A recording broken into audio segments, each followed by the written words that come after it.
আমার শহর যেন দিন গোনার টাইম মেশিন।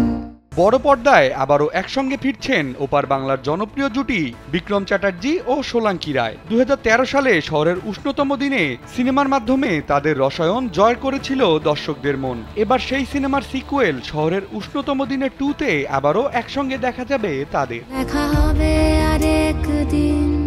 সিনেমায় অনিন্দিতা চরিত্রে দেখা যায় সোলাঙ্কি এবং ঋতবান বিক্রম। দর্শকপ্রিয় এই সিনেমার দ্বিতীয় কিস্তিতে অনিন্দিতা এবং ঋতবানের জীবনের গতি কোন দিকে মোড় নেয় তা নিয়েই আবর্তিত হবে কাহিনী। ভারতীয় গণমাধ্যম সূত্রে জানা গেছে চলতি বছরের শেষের দিকে সিনেমার শুটিং শুরু হতে পারে, যদিও এখনো এ বিষয়ে কোনো আনুষ্ঠানিক ঘোষণা আসেনি।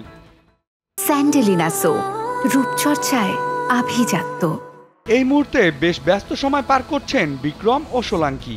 বিক্রমের হাতে রয়েছে রাস, মৃগয়া এবং দুর্গাপুর জংশনের মতো একাধিক সিনেমা। অন্যদিকে সোলাঙ্কি সদ্য শেষ করেছেন রান্নাবাটির শুটিং।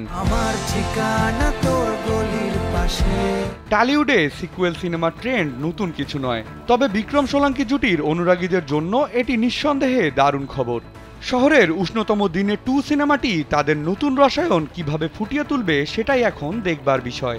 সব সময় নিজের পার্সপেক্টিভ থেকে দেখাটা বন্ধ কর। শুধু এই সিনেমাই নয়, বিক্রম আরও একটি সিকুয়েল পাপিয়া 2 এর জন্য কাজ শুরু করবেন খুব শিগগিরই। সব মিলিয়ে 2025 সাল হতে চলেছে তার ক্যারিয়ারের অন্যতম ব্যস্ত বছর। তোমাকে শুধু তোমাকে চাই বাবু। বিনোদন ডেস্ক, কালবেলা।